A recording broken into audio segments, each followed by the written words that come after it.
All right, all right, all right.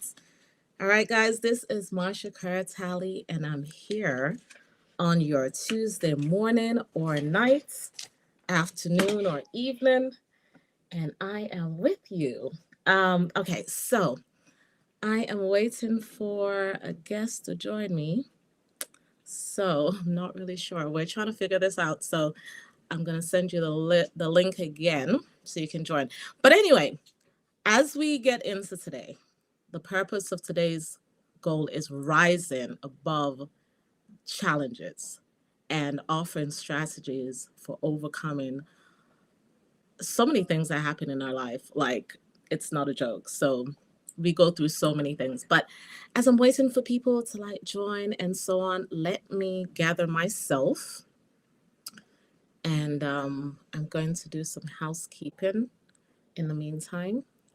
And you can follow me, subscribe to this website, and also take a look at my website. All right. Don't really know how to do this. Okay.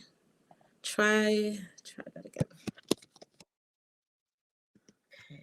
All right. There you are. There you are. All right. So I can see my guest is on here.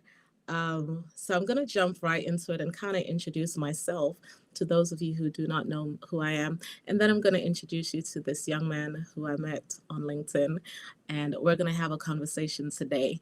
So I am Marsha Kerr Talley. I'm the author of Healing from Emotional Traumas. I'm also a lifestyle influencer, which means I promote products for wellness, for healing, for style, and all of those good things that makes you feel good because we want to look good and we want to feel good. So today specifically, we're going to be talking about strategies for overcoming all the challenges that we all face in our lives. Like, none of us at this point in life is a stranger to adversities, to obstacles, to disappointments, to pain.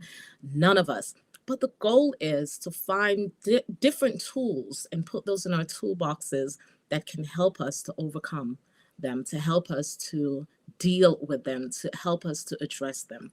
So, this young man that I'm about to introduce or bring on the screen, he reached out to me on LinkedIn, and it's beautiful because obviously he's a young entrepreneur, and I love that. But the boldness to reach out to people for business and to having that collaboration and having that interaction is pretty dope. And I respect that a whole lot. And I feel like he's going to add some layers to this conversation today.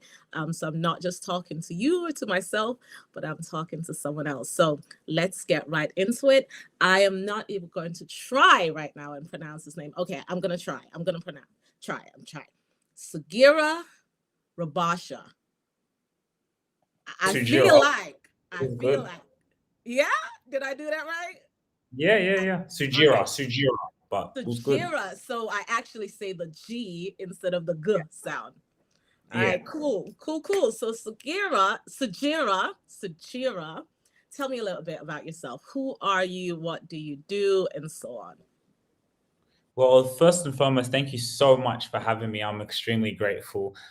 Sorry about all the troubleshooting, but yeah, we are here and I'm grateful. So my name is Sujiro Rubasha. I was born in Kenya. I'm from Kenya and Rwanda, and I was born in Kenya, raised here in Australia since the age of 3. And I have been playing football my whole life. So I've been a footballer, came from a football family. And then just as I've been getting older and going through that journey, I've become an entrepreneur. So it's just like you're not identified by what we do. We're human beings that have amazing gifts and amazing souls and all these talents. So I've, been going into my entrepreneurship skills and talents and just working on that. And that's what I'm doing right now. And at this point, we have a podcast. I have a podcast with my family, mainly with my father. And we've opened a media company where we're helping people document their lives and we're helping people build their brands. Because once you build your brand, you create a legacy that will be here long after you're gone. So, yeah. All right, so I put myself on mute so I didn't have any background noises. Like, I love that. So, one thing that really stood out from what you said to me just now is we are not defined by what we do. and that's pretty strong. Like, I understand that you are in football, and by football, clarify, because in America, when we say football, it's that handball stuff. All my American audience, don't fight me, but mostly handball. Let's stop playing. But the rest of the world, football is soccer, where we play with our foot. So, which one are you referencing? Yeah, soccer. Yeah, the way Americans say soccer. You live in the UK, they say football. I Yeah. prefer to say football. I don't like saying soccer. So yeah. Yeah, so I say football. I'm Jamaican. I was born in Jamaica, Kingston, Jamaica. Raised in Jamaica. Moved to London when I was younger. Got married, moved to Texas, and I just moved back from Texas to the UK. But I've never lived in this part of the UK that I'm now living in, which is the East Midlands. So this is new to me as well. But I love that statement. We're not defined by what we do. And yesterday, I was in a networking. It was a virtual networking event, and there were two things that came up from what they said. And I'm going to say it here again, because it kind of goes with what you just said. One is transferable skills, and the other is unconscious bias. And I kind of want to, I think I should put that down on here somewhere. So when that we are not defined by what we do. Where did you get that term? Like, where did you learn it from? Um, and how does it apply to your transition from playing football, assuming professionally, Yeah, like semi-professional. Yep, you can say into professional. cool. So from playing semi-professionally into entrepreneurship, where did you learn that term, and how does it apply to you? Well, actually, as I was playing football, I was always into as I got younger, like by the age of 18, I got into like the mindset stuff a lot, right? Like what drives, what makes a good player, what's the difference between a good player and a great player? And through a lot of those books and a lot of those training, I used to hear that, right? Like the author and just the kind of knowledge I was consuming is like you're not who you are, right? How many times do we get if you ask someone who are you, they'll tell you what they do, what job they have, right? But it's like, no, that's not who you are. That's not you. And so, in the football world, it's very easy for us to get caught up in that thing of, well, I'm just a footballer, I'm just a footballer. Well, no. So I just learned it through just the wisdom and the knowledge that I was consuming out. That like, no, this is not who I am. And if I have a bad game, it's still okay. If I have a good game, great. You know what I mean? But at the end of the day, this is not who I am. I have many things. I have many talents. So yeah, that's really where I got that from. I am loving it. So when you talk about your podcast with your family and your dad, especially, I love when fathers are in the picture. How does the relationship with your dad kind of help you to define who you are and what you do? Yeah, it's so interesting, right? Because also my dad's been on a spiritual journey as well, and he's been growing, and he would talk about that quite a lot, right? And he tells us like you are a god, and when people hear that, it's very controversial because people are like, what? How dare you call yourself a god? Like, and even me when he used to tell me that, I'd be kind of like, yeah, I was into those type of teachings anyway, but still, I was never really comprehending what he was saying until you even look in the Bible, it says you are made in the image of God. That is who you are, right? You are a spiritual soul. You are a living God.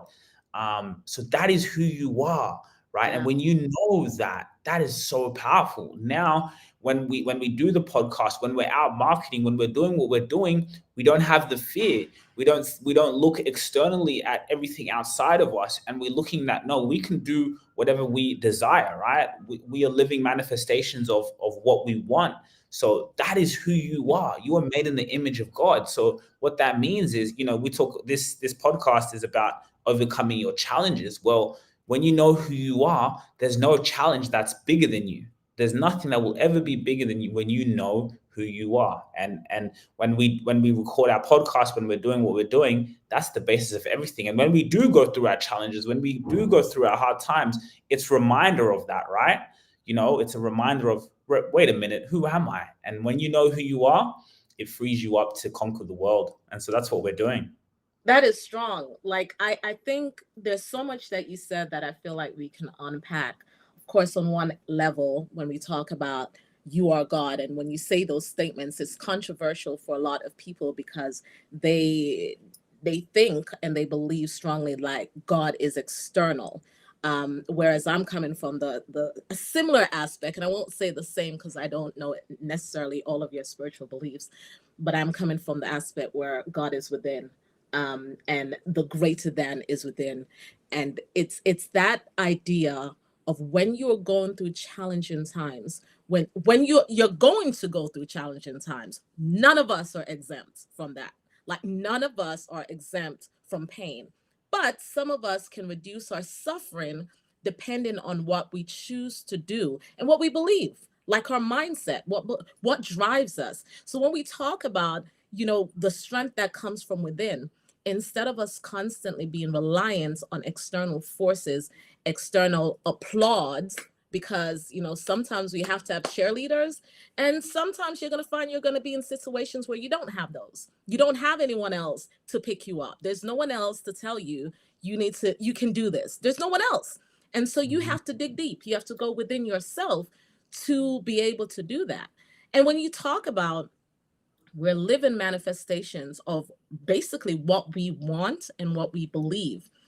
This is tricky for some of us because some of us will always say, I would never want myself to suffer. I will never want myself to be broke. I'll never. But I think it comes down to self-reflection when you kind of, I'm not saying those are the things we want or we truly desire them, but there's a fear level within us, including myself, where it limits our mindset. So we believe that whatever circumstances we were born into, that's all we can achieve. That's all we can have. That's it. That we cannot surpass, that we can't go anywhere else. And that fear, that can keep us locked in, that can keep us trapped, so that we do become a manifestation of the fear instead of becoming a manifestation of the greater than that's within us. We become a manifestation of that. So it's like indirectly, we're contributing to the circumstances we are staying in. Not the ones that happen, because life's going to happen, but the ones that we stay in. What are your thoughts? Facts. I 100% agree. And, it's also, you grow up in life and, some of those beliefs or those conditions, like you said, those circumstances, you embody them, right? You start to believe them, those lie identities, they're lies, right? Ooh, I like that. Ooh, Like, wait a minute. Hold on. Wait. Let me put that one down, child. That one was good. You said lie identity. What lie now? identities. Shout out to Myron Golden. Lie Yes. identities. Yeah. Ooh, I Yeah. love that. Yeah, I love that. Mm. I love that. That Yeah. is We powerful. become, Go ahead. yeah, yes, yeah, we become a slave to, you become a slave to your assumptions, right? And it's just like we just don't know it, we're not aware of it, right? And I think it's so important, like we think at times of what we don't want and we think of those fears, but when you keep thinking of that, it's what you bring. And it takes a while for people to realize that. Some realize it later than and sooner. And even I like to talk even like to women, right? I feel in a woman, it's so powerful, and women don't sometimes really understand the power that they have, that feminine energy of what you speak. And sometimes, like, I've had issues even with my own mom sometimes because it's like, I get it, like that fear, you may be in that survival mode, and it's like you may not see it. Like, and that's also for me to have the maturity. It's like this person is unconscious, they can't see it, but what you speak and the fear and the worry, like it brings itself out to reality, right? So when you keep speaking that, when you watch the news, when yeah, for both like male and women it's very important, but I also just feel in within the women who are so powerful that no, like when you think of who you are and what you desire, you are a living manifestation of that. And that means that just because maybe your circumstances are dim or they're not where you want them to be, you ignore your circumstances, because who are you? And when you go back to who you are, then you live life through your imagination, because life is Ooh, lived through your imagination. So when you live through your imagination, that's when you conquer the world. that is strong. The imagination piece, because I think some of us forget. how powerful imagination is. Like when we were younger, that's what we Mm. used. What we didn't know is that we were doing that subconsciously. It's a part of us. It's the creative part of us, the creative aspect of us. When we sat there and we were daydreaming, it was the creative part of us. And that creative part of us actually manifests itself. So, whatever, and you mentioned books and what you're listening to and these things, like whatever we're constantly seeing and hearing, whatever we're allowing into our eye gate and our ear gates, they are going to impact our imagination and therefore our creative tools and what we're creating for our lives. So there is a lot more responsibility that we have in our circumstances than we usually give ourselves credit for, whether it's good or bad. Like sometimes, I tell people, because I first said it to myself, I may not be responsible for what someone else did to me to create pain and trauma, but I'm 100%, like 100% responsible for my healing. 100%. Like nobody else is responsible for that part but me. And you talk about the female feminine energy, and there is something to that. There is something to us understanding what qualities we have and who we are. And it's hard for us to pull on those things in times of hardship when we don't know who we are. It's hard. But you said earlier in the conversation that it's when we're going through those things that sometimes we actually find out who we truly are. Because character is built when no one is seeing you, watching you, applauding you, cheering you on. That's when character is built. In the dark places, when nobody else is there to dry your eyes, that's when character is built. So we find out a lot about who we are when we're going through the struggles, when we're going through the challenges, when we're overcoming those. I want to like piggyback off this slave to our assumptions. It goes back to the unconscious biases. And it also goes back to some of the things I talk about in healing from emotional traumas. Because sometimes there are a couple of things. We forget certain pains. I don't know if you've ever done this, but for example, when I was writing this book, I forgot that I almost drowned at two. Didn't remember. Wow. Didn't remember it at all until I was writing the book. And somehow, like vividly, this memory came back to me. But I remembered remembering it when I was younger. And at some point, I forgot about it. And there are other things that have happened in my life that I realized that I completely forgot. I've met dudes, no lie, and don't judge me. I've met dudes who have told me Mm. that we were involved. And I'm looking at dude like, what? I don't remember that. There are literally people that have blocked out, circumstances blocked out, because for whatever reason, they were too traumatic or they were too painful or something was associated with it. And I had to go into survival mode. And Wow. survival mode meant at the time, forget. But what happens is, it's not that you forget. It's just like a computer. That's the analogy I use. It's like a computer. You have this screen up, but you may have some other tabs up, or you have some things in the background operating. That is still taking up memory, and it's still affecting how that computer or that system functions. So sometimes you have to close the tabs. You have to go back and close out whatever that was in the back so that you free up RAM, some Mm. space, so that you allow the thing to move quicker. And the same thing happens with us.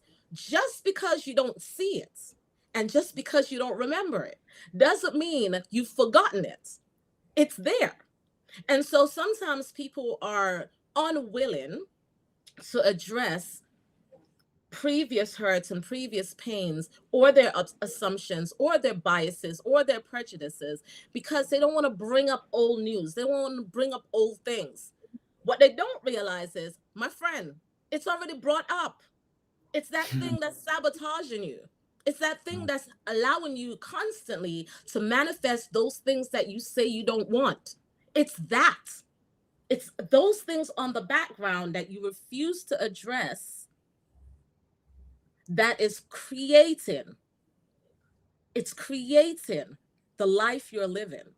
And it's something I had to address in myself. I had to pay attention to in myself. Some of the changes that have happened accidentally. And once I saw that, wait, okay, wait, that works. Okay, maybe I need to do this again. And one of those things I had to do was address those painful memories, those painful events. And sometimes you don't have the skills to do it by yourself. So you do Mm. need someone else, a professional, to help you to deal with it. But one of the ways I dealt with it was writing this book. It was my therapy. It was my therapy. And I'm going to talk a little bit more about this in a bit as well. But what are your, when you say slave to our assumptions, because this limits us big time. Tell me more about that. What do you mean by that? Yeah, like it's really about the image of how you hold yourself. And so let me explain that. You know, the law of your assumption is you are what you assume, right? And it's about whatever you desire, you can make it a present fact. So the law of assumption is to assume the feeling that you desire. What does it feel like to be whole? What does it feel like to have love? Sorry about that. No, go ahead. What, let me put it on airplane mode. What does it feel like, to have love? What does it feel like to be a millionaire? What does it feel like to be wealthy? So you are what you assume, right? And you could either be a slave, where if you assume that you're not good enough, if you assume that you're not beautiful, if you feel that, you know you don't have it, then that's what you are. You'll become a slave to that. So you can become a master of that, and mastering that is, no matter what my circumstances are, I assume the feeling, I assume exactly what I desire, and you now become a master, because there's nothing in your external world that can dictate how you feel here and dictate what's going to come out into your reality. So, I think the law of assumption is really powerful. The mastering our emotions, mastering our thoughts, mastering our imagination, mastering our assumptions are a huge way, they're major in being able to overcome challenges, but also to create the life you actually want to live. Because there are people, you and I might go through identical situations, and we're going to come out two different ways, depending Uh-huh. on our mindset and depending on our level of mastery. Some of us, like you said, takes longer. I think you said this earlier in the conversation. Some people, it takes longer for them to master some of these laws or skills or, self-reflection tools, whatever it is, it takes us longer for whatever reason. And some of us learn this earlier in life. It so happens that I had to learn a lot of these things through observing other people, through reading books, especially books, through reading books, and those to my personal life, like observing what was going on with me, what worked well and what didn't. One thing I knew that never served me well was when I gave over to my emotions and allowed them to just take me over, and I was not in control of it. And I was in that place of, oh, I'm so depressed. Oh, I'm so this. Oh, I'm so that. That never served me well. Not one time. Not one time. Not never. Not ever. And I'm not saying you shouldn't have moments where you're crying, where you're grieving. I'm not saying that. I had a miscarriage, and I mentioned this in the book, Healing from Emotional Traumas. Wow. This I've never experienced anything like that in my life. Never. I ended up in the hospital and I had to have a surgery. But after I came home from that, I remember telling myself, you can't stay in this bed. I literally had to tell myself to physically get up. That was the first step. The rest of it, I wasn't worried about getting to work, any of that. Just physically getting up and washing my face was a big deal. And I knew that because I've already been through other situations in life that taught me if you stay there long enough, it's going to be too hard for you to get up. It's going to become way harder for you to Mm. deal with this situation if you just lay there. So I decided, okay, we're going to get up, we're going to wash our face. That was the first few things I did. Then I went into meditation and journal writing. Those were just steps. And I did a journal entry for 21 days and meditation for 21 days. And I included some of the journal entries from me doing that, my own journey in the book.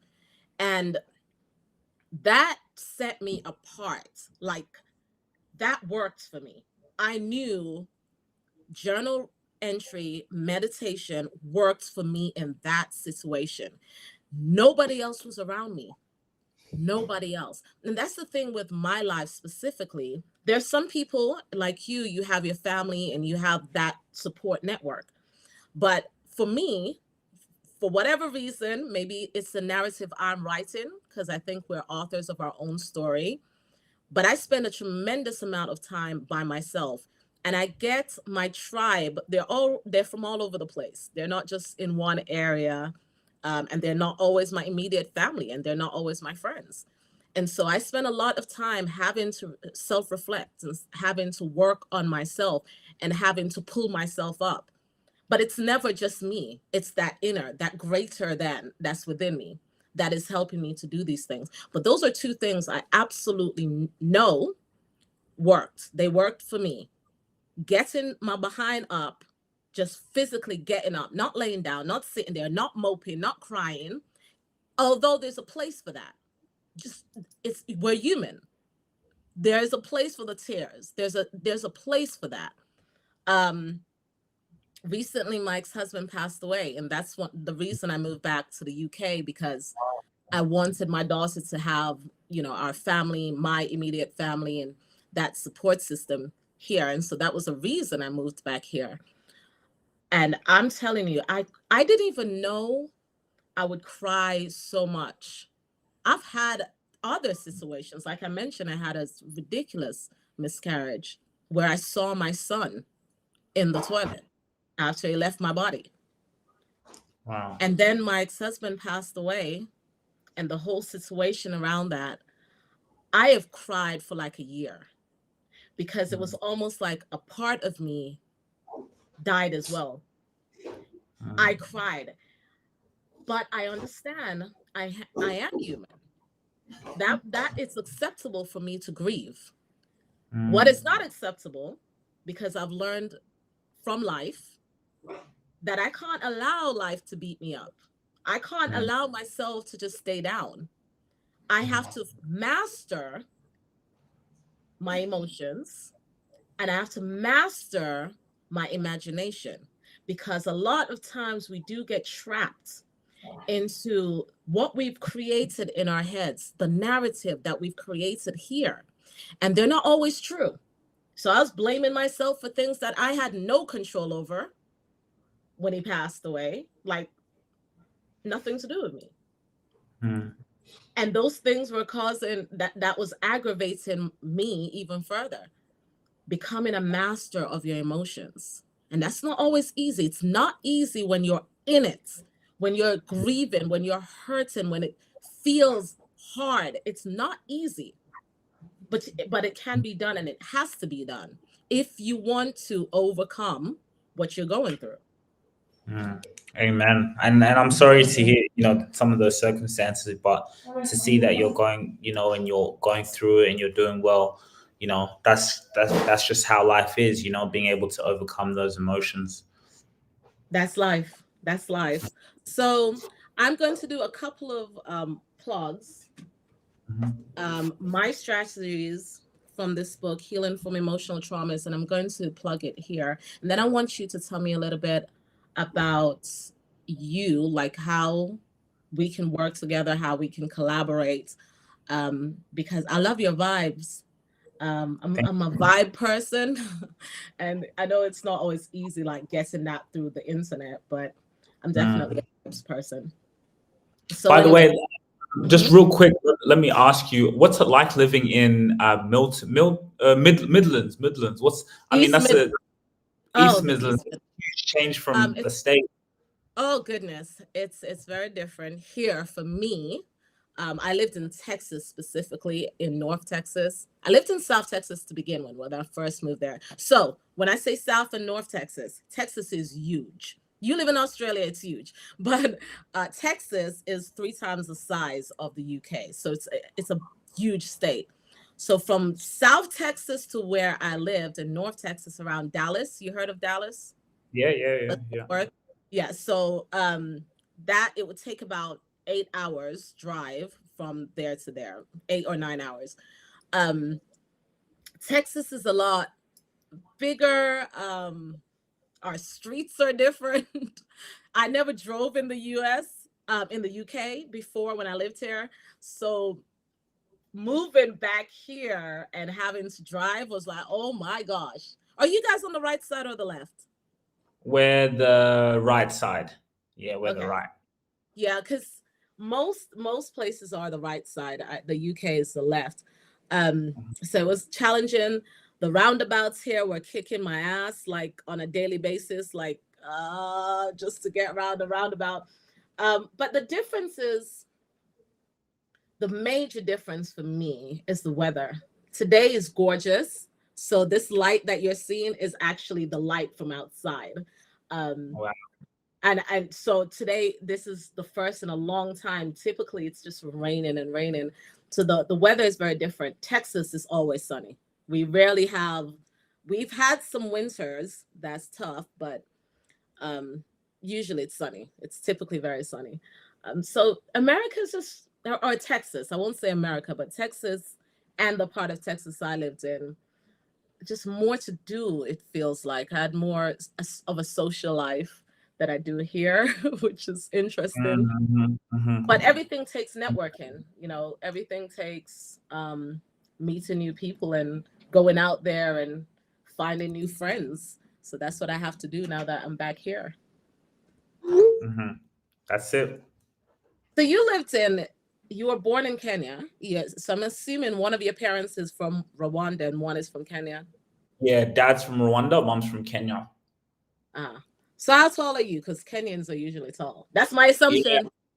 yeah. I'm 6 foot. Oh, yeah, like 180 centimeters. So yeah, pretty tall. Decent, decent. 6 foot is like, it sounds average for a Kenyan though. I I mean, guess. Yeah. and can you run? Because I'm Jamaican, everyone thinks I can run. I can, but everyone thinks I He said I can. can. Sure, I sure can. thing. Facts. Yeah. Can you run? Yeah, yeah. I'm pretty good. Yeah, it's just genetics, isn't it? People ask me Yeah. that all the time, like when they see me working out or doing certain things, they're like, "Were you a runner? Are you a runner?" No, just the way I physically constructed, I guess. But I can. Um, so how is it living in? All you know is living in Australia, right? Yeah, well, like I used to live in America, and I've lived in Europe, London, so I've been quite around the block. But Australia's cool. I mean, Australia's cool. Like it's a bit slow, it's a bit behind. Like my speed, the way I am, is more America type vibe, UK, with everything else, fashion, things like that. But Australia's good. The good thing with Australia, there's a lot of opportunity here because it's so slow. Mm, So, really feel it's us to kind of break through in this market, especially as Africans. You don't see Africans doing what we're doing. Like it's maybe only in a little bit in sport here and there, but there's no real Africans really taking really being pioneers, right? And now we live in a day and age where we have social media, so everything's decentralized. Like we own distribution, so for an African family or Africans to do what we're doing, we're the first to do it. And so it's going to be an interesting space to really see how we take this country and this world by storm. what does your family do? So look, brother's working, dad's on the podcast with me, but he also has a job on the side. He does a chauffeur, like so he drives kind of high profile clients. Mom's just working, so she just has a regular job. So, the goal is to, really put everyone in the family business. Of course, me and dad are in it, but the goal is to kind of being able to put people on salary, right, put my brothers on salary, or get them just to do what they love and focus on that and just build towards the family empire. So I think that's the goal in the medium to long term future. You come across, you seem young, but we're black, so It's so true. thought I always So tell. true. But how did you get to the point? I know you talked a little bit about it at the beginning, but how did you get to the point of I want to be an entrepreneur. I don't want to work for someone else. I want to work for myself. I want to put my family on. How did you get to that point? Yeah, that's a good question. Well, like, being in football most of my life, like I always had the spirit, but as a footballer, it's like, okay, you do have a job, but it's that feeling of like you're doing what you love. So that's not, you're doing what you love. You do have that freedom. It's not the conventional job. So you're out there playing football, you're expressing yourself, right? And so for me, entrepreneurship is just another form of that, but even better in terms of, yeah, like every time I'd come back, and even while I was on my journey, I would have jobs on the side, right? To just earn extra money, come back to Australia as I'm training and doing all those things. I have a job, right? Just to have extra income coming in. And it's just like, I just never liked it. I knew it was never for me to be taking orders, to just be a zombie, to just, be there. So I've always had this spirit of, it was more the spirit of a wild imagination. And in a job, I don't believe you have the flexibility to, you know, use your imagination. I guess in some jobs can, like we, for example, employ people, and it's like what we do is like, yes, use your imagination. You may work for the company and work for us, but no, you're in a space where it's like you're kind of your own entrepreneur, even though you're working part of a team, but you're using your imagination when you're editing a podcast. And the people that we have, you're using your imagination in this. But I mean, in a regular job, Right. if it's the right terminology, yeah, so it was just never for me. And so I just, being an entrepreneur now is amazing. And just being able to problem solve, right? How can I solve problems, solve problems? And like, I think one of the best feelings for me as an entrepreneur right now has been like serving my clients. Like, that is the greatest feeling, when the clients come back and they're happy, like you edit their podcast, or we gave them content and we're helping them build their brand and their YouTube channel. Like, that is the best feeling. It's not the money, it's the service. And my dad always puts it in me every morning: how are you serving your clients? How are you serving your clients? So I think for me, one thing, I don't know if people talk about this in entrepreneurship a lot, but serving the clients, I think that's one of the best feelings, when I see some of our clients after, or just doing the work for them, and just seeing the result. I think that's something about entrepreneurship I really love. I'm with you. That's one of the things about this book in particular, because this is the one that has the most You see, reviews. you got the QR code Yeah. there. Uh, that's definitely the whole purpose of being an entrepreneur is to serve other people. And I think there is a part of that where it's just about self, where you're trying to figure it out and you're trying to earn an income. How am I going to make this happen? But then I think ultimately it really is, how can I use what I know that is within me to help other people? How can I do that? And that's sometimes frustrating, because you want to help, you want to serve other people, but I need to make money. I have bills to pay. And then the older you get, the more responsibilities you have. And like, okay, but so there is that challenge. How did you? I know you said you have different side jobs and whatnot. Was it easier for you to go into this business, into entrepreneurship, because you had your family around? Yeah, yeah. Just having my dad around, it was a bit easier, and dad being an entrepreneur as well. You know, yeah. So I guess that did help. Having the family around and just being in this environment of like, how can we build? And build as a family. And I love that. It's dope. It's something I aspire for. So I do that with my daughter, but I don't necessarily have that myself. And I think it I have a place where I can say to people, even if you don't have that support system, even if you don't have the family, you still can go after your dreams. You can still aspire to serve other people. You can still aspire to work for yourself. And it can develop into something else. You can build your own family from that. But I do respect and I really like when families come together and work together to build legacy because it is legacy, isn't it? So, Mm. um, now with that, you say every day your dad kind of reminds you of you're serving people. What do you do for you when the income's not coming in, the clients are not showing up, you don't feel good right now, that day's sucky, maybe you're trying to have a relationship and that's not really working out and you're still trying to build a business, you're fussing with your parents because you don't really agree with what they're talking about. What do you do? What are some of the things you have to do to get over that threshold and continue to serve or continue to build your business?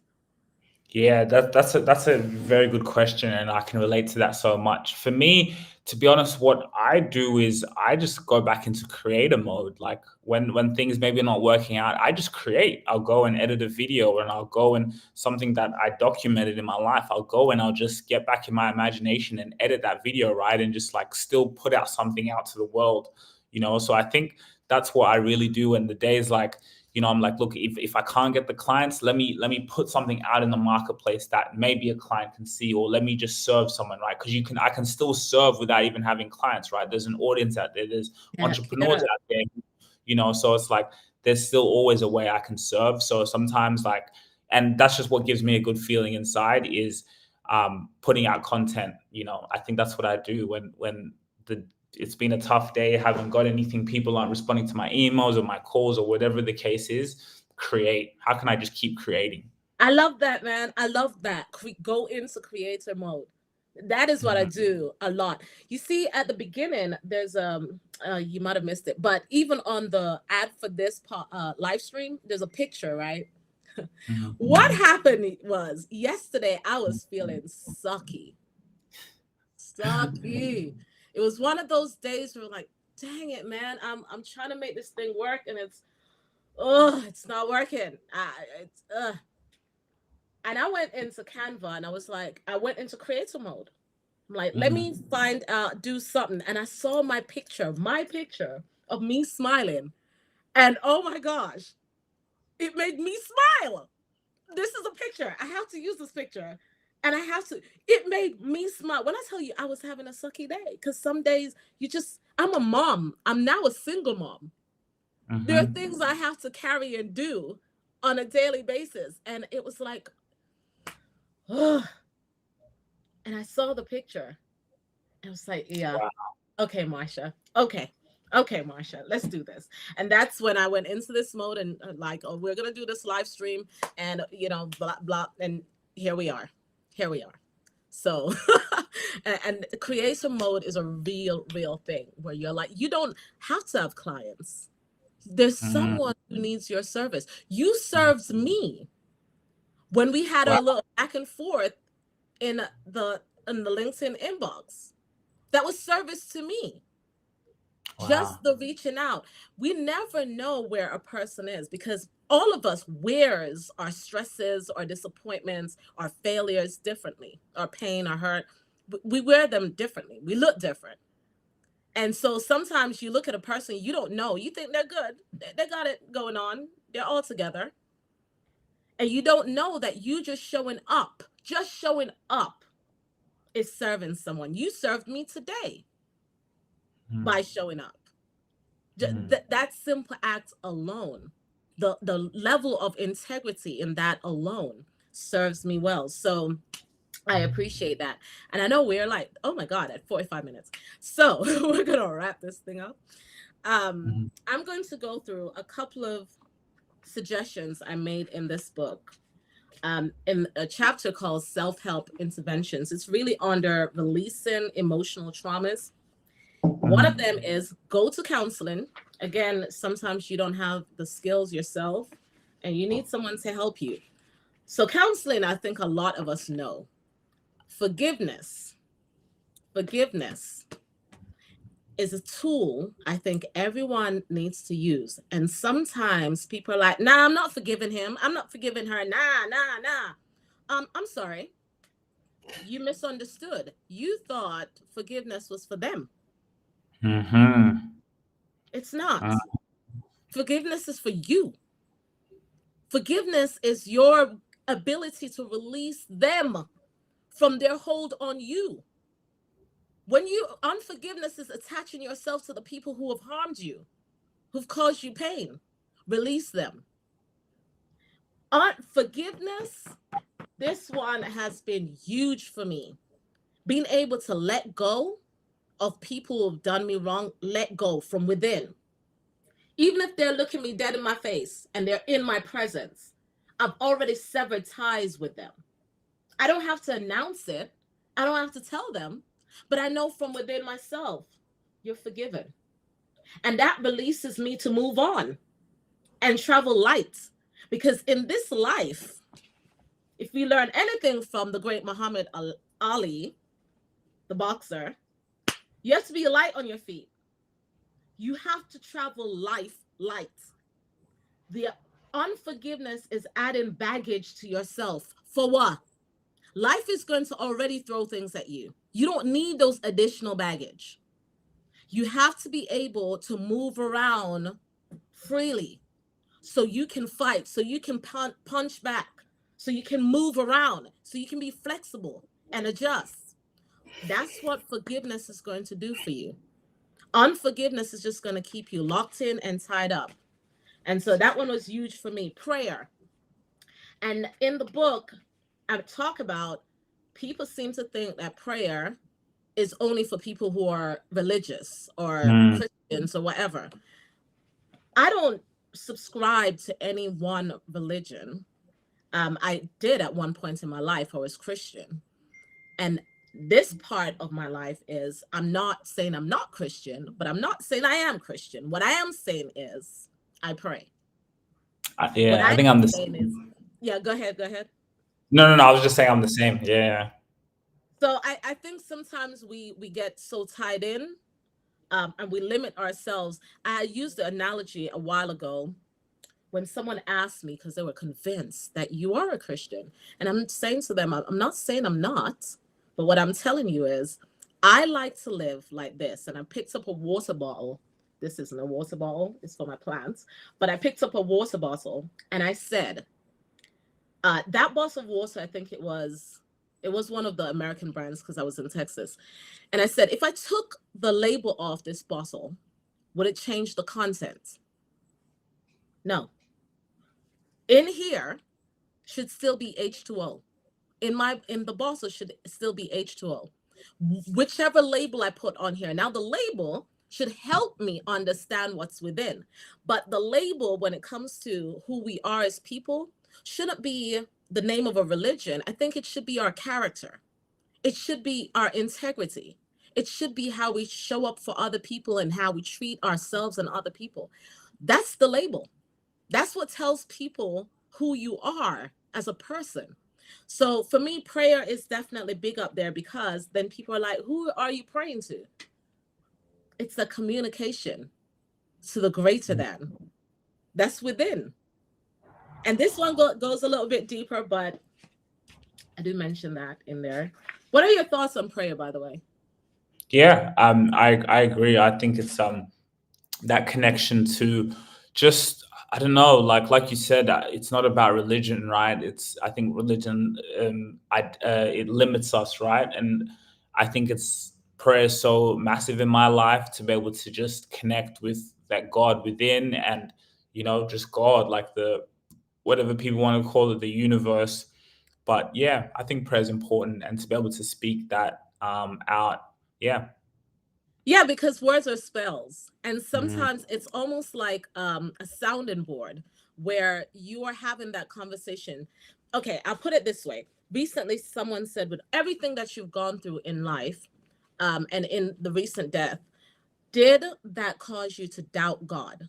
I'm like, no, actually, in this situation, it was a complete opposite. It allowed me to draw closer to that spiritual aspect, that spiritual person that's within me. Because sometimes we are separated from that person or that part of us. But going through that, I realized that I wasn't alone. Even though I was physically alone, I wasn't alone. I was going through this with someone else. And so that prayer allows me to have that communication, that open channel, that open communication with that invisible me or invisible God or invisible person or the universe. And I don't know if we can always define what that is. And that's where conflicts begin, because we feel like we have to define it. And I don't know if we have to. I'm not sure. My other suggestion is meditation, like I mentioned earlier. That was a huge part of my healing at that time. And there are different Mhm. phases in your life where you're going to need different tools. For me, meditation worked there. I talk about the benefits of meditation and how to meditate. Some people Mhm. think it's like something really like weird, and Yeah. it's not. It's not. So I kind of demystify that.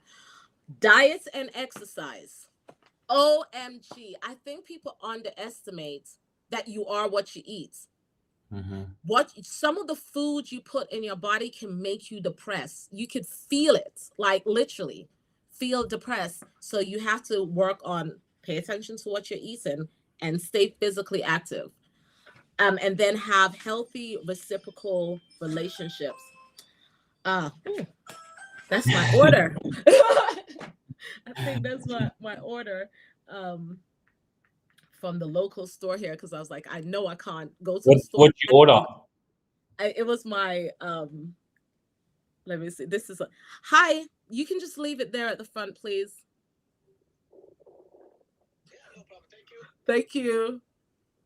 My groceries. That's because I'm like, I have two cats and I needed cat food. I'm like, I can't even do that. My daughter needs stuff for this. Like, I can't do all of this today. So we're just gonna go ahead and order it and they deliver it. Do they have that in Australia? Yeah, yeah, yeah. We have that. We have Yeah. that. So that's definitely become a bigger thing since the pandemic too. Oh my gosh, what was that like? The pandemic. Well, I was actually, I was in London at the time. Oh I was in London at the time, and then I went to the States. So, and then I was in Sweden. So I wasn't in Australia. Thank God I wasn't in Australia. I didn't even want to come back. They weren't even accepting many people, so I wasn't here. But where were you during the pandemic? America? yeah, I was in Texas. Gratefully, I was in Texas. So They weren't bad. Right? They had it open, innit? Texas, we, Yeah, we yeah. Texas, yeah. I mean, okay. So we did adhere to the rules and norms and that, but I'm grateful because I lived in a house and I had a huge yard. So when they said lockdown, I was like, bet. And I'm a teacher, and we were able to teach from home. What? This is all my dreams come true. I was so, listen, I was so happy. And at the You were time, like, because I had, yes. I loved it. But at the time, I had, I was buying stuff from people in China to sell, and Hmm. they were the first people, no judgment, but they were the Hmm. first people to tell me about the mask. Because at the time in Texas, actually in the States, they Wow. weren't really telling people, they weren't really, because this was really happening from November 2019.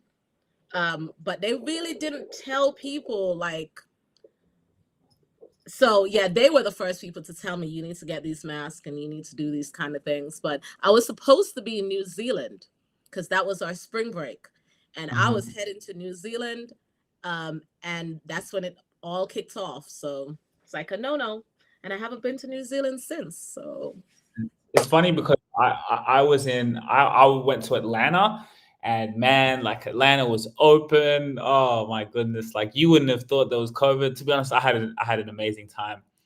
I had an amazing time. So we also had a Mm-hmm. There were some people who had had it hard, health wise, Mm-hmm. but I think a lot of people in Texas anyway, it was open. So, and then we have a place in Florida. So at the time, now Florida is a whole nother level of, Yeah. they were they were different, but they weren't even having certain requirements on the plane at the time. Like you didn't have to wear a mask at to begin with. There were just so many things. I guess they didn't know, so they weren't doing it. Um, Mm-hmm. and then we went down to Florida. We're on the beach. We're chilling. It was a good time. And I know people out on here are like, "You're the reason." No, I'm not. I'm not the reason. And I will go into a whole. Actually, I wrote a book, a memoir that I don't talk about a lot because I really do want to edit and revise it and add some more things to it. But I wanted to write a memoir on my experience of the pandemic. So it's like Anne Frank, you know that. Do you know who she is? Yeah. Yeah. That Yeah. kind of, like, just to have my side of it, because that was one scenario where fear gripped me, like most people, but my Mm-hmm. anxiety levels were off the chain, off the chain. But I have my own story with that. So no, I was responsible. I was actually quite responsible. I stayed by myself a lot of the time, but I enjoyed it. I enjoyed being by myself and being in my yard and sunbathing. I enjoyed it a lot. Mm-hmm. Anyway, so we're gonna close out. We have like 3 minutes to an hour. So how can we collaborate? You're all the way 10 hours ahead of me. I know it's heading to like 11 p.m. your time. Mm-hmm. Um, how do we collaborate? How do we work together? Yeah, actually, because there's one or 2 points from my end how I can help you, and there's a way I can see how I can help you. So let's get into that. So it depends with this podcast. Like, I mean, what's your vision? Are you recording weekly? Because as I said, as you may know, is like we handle that issue. Like right now, we've got a few things that we're editing, but yeah, like to be able to, like, if you record, do what you love, and then what we can do is now we can put that on YouTube, edit it nicely, give you an intro, give you a trailer, and help you release your episodes. Like it's so important for you to have that presence on YouTube. You're doing what you're doing, and it's just, yeah, a lot of people struggle with the back end of things, right? Getting the thumbnail, doing the description.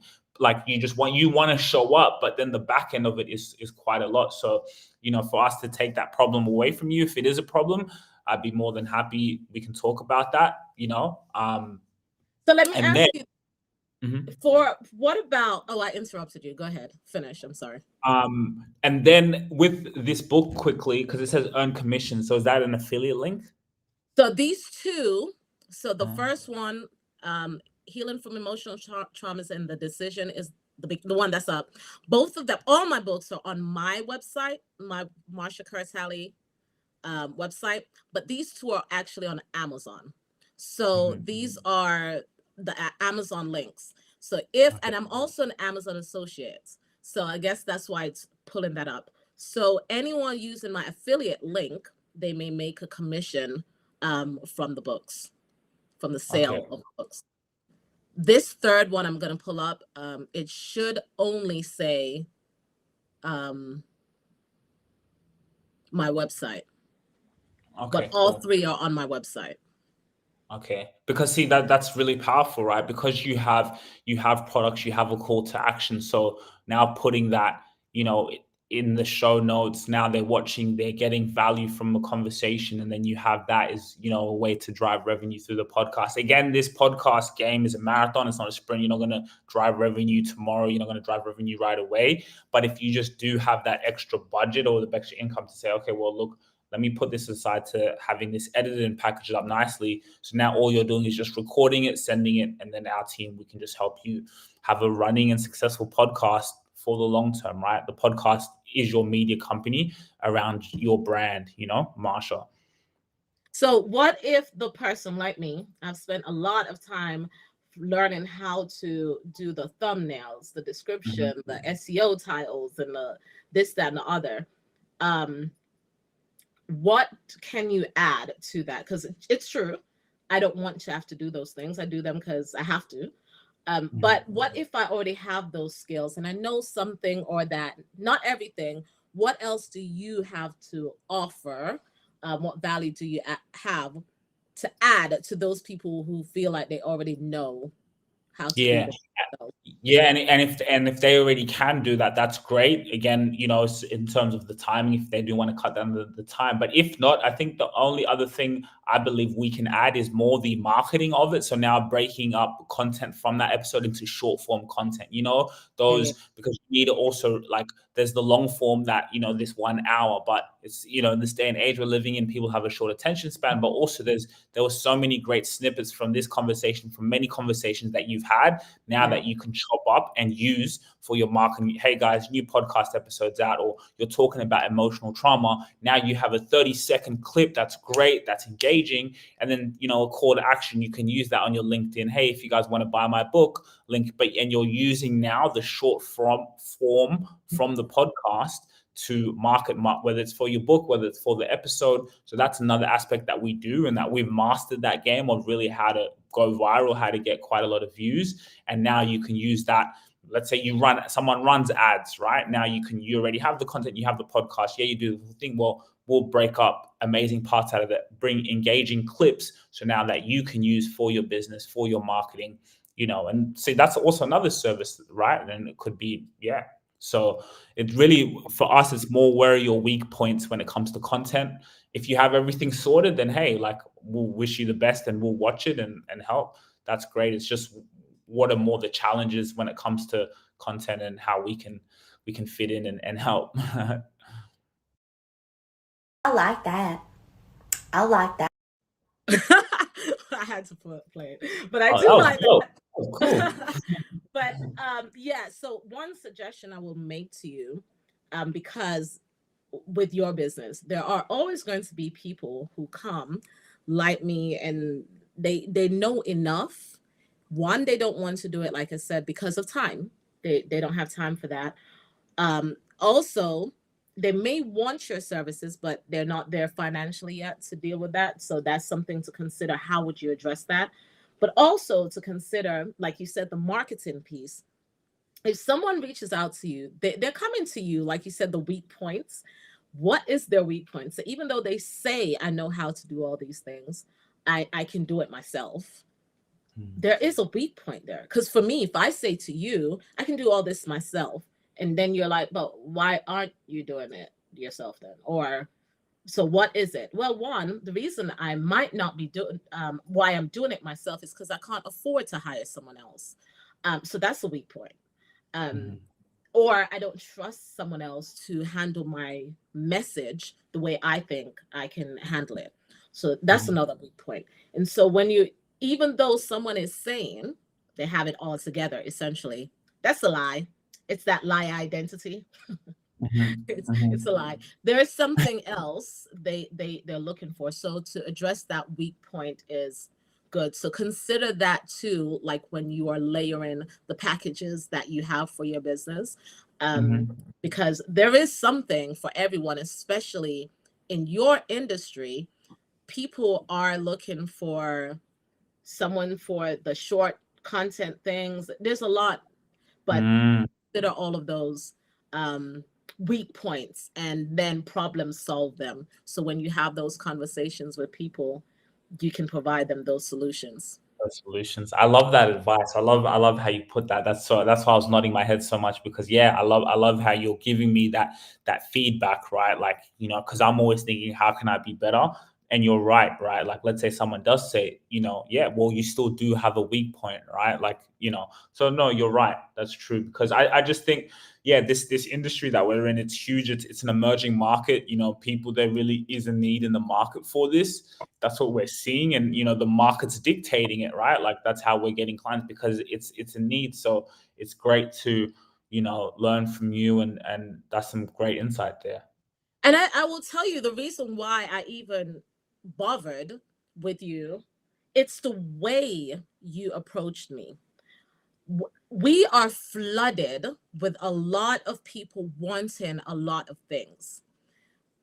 I, for one, I look for reciprocation.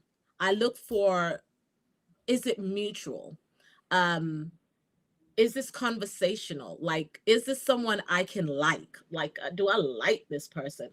And the only way, that's how I operate. Some people don't operate like that. They're like, I want to see what you can do. I don't, that doesn't move me as much because, like, I want to know you can do all these things well, but I also want to know that you're a decent person and a person I like and a person that can represent me well.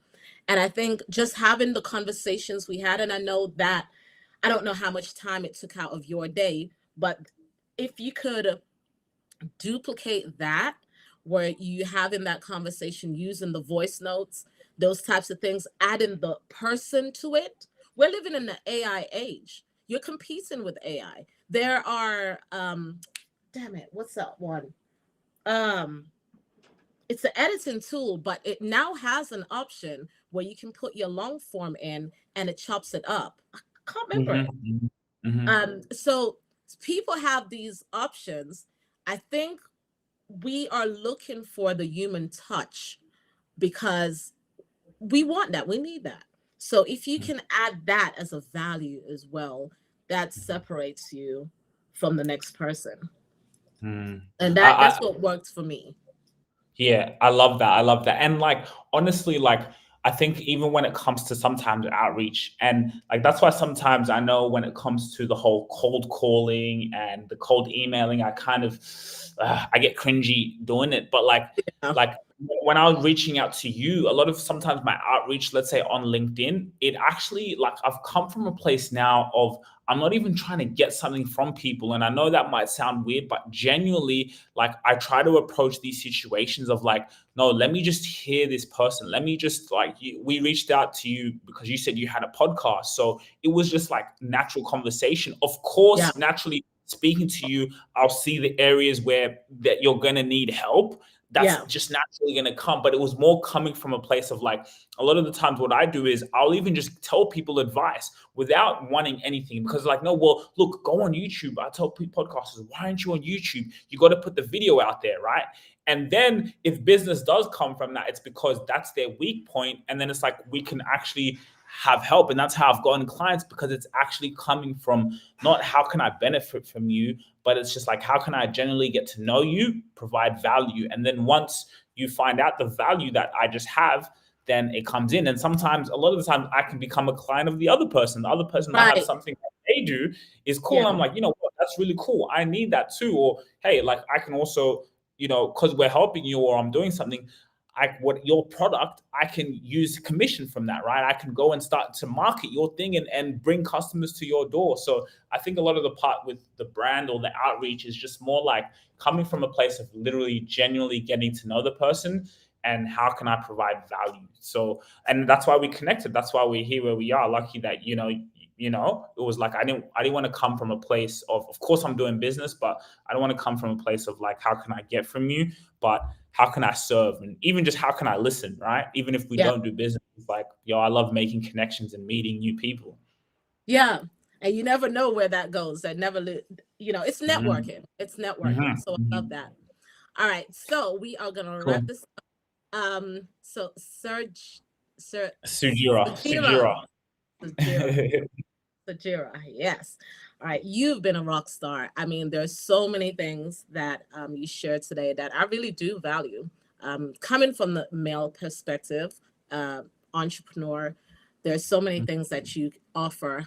Um, I think we will do great doing business together in one way, shape, or form. And I think you will do very, very well. So stay encouraged in all that you do. Just keep your head up always. And then, just kind of, but we'll talk more outside of the live Yeah. stream. But yeah, stay connected. And yeah, I'm going to end this thing now. And let me get over here so I can get to my outro. But yeah, I appreciate you. Thank you so much for spending the last hour with me. You are a No rock star. worries. I No appreciate worries. Thank you so much for having me. it. All right. Bye.